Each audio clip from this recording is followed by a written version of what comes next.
What is a proof by counterexample? You probably already know. Suppose somebody comes to you with a claim that all swans are white, and you get into a discussion about it back and forth, back and forth, back and forth. All you have to do to win the argument is to show up to the argument with a black swan. Just one. The existence of a single black swan logically is a proof by counterexample that the claim all swans are white is incorrect. While you might be thinking like, duh, I already understood that, it points to a deeper truth that certain types of reasoning are in a sense more certain or more solid than other types of reasoning. A single proof by counterexample fully proves the statement that a claim is false. In this case, all swans are white. In the real world, you can make a feather-ruffling-tastic claim like, for instance, all conservatives are racist. And then if you can find a single non-conservative racist, you can prove that incorrect by counterexample. But let me take a different example in a different feather-ruffle-tastic direction. Suppose we make the claim that the United States is a colonial power. How do we prove that? In this case, the logic is different, right? If you keep showing me white swans, that doesn't fully prove the claim. It just gives us inductive evidence, a little bit more, a little bit more, a little bit more.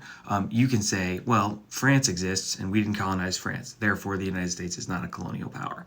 That doesn't get you all the way. It's just one data point. So you can keep going down the list, right? We didn't colonize France. We didn't colonize Sweden. We didn't colonize Finland. Oh, look, more data, more data, more data. But all we need in this case is a single example. Now, to be clear, we might find some gray swans, right? Like Afghanistan and Iraq and Yemen and Syria. What is the status of our military presence in those places? You probably don't even know, which is itself credence for the fact that we're a colonial power. But all we need is one, and let's look at Puerto Rico. Also, another gray area swan might be Hawaii. People in Hawaii say, hey, you colonized us. And people in America are like, what do you mean? You are us. Gray swan. But if we look at Puerto Rico for more than 15 seconds, we get our single black swan. They are American citizens that can't vote in the presidential election. They are American citizens that don't have voting rights in Congress. What is that?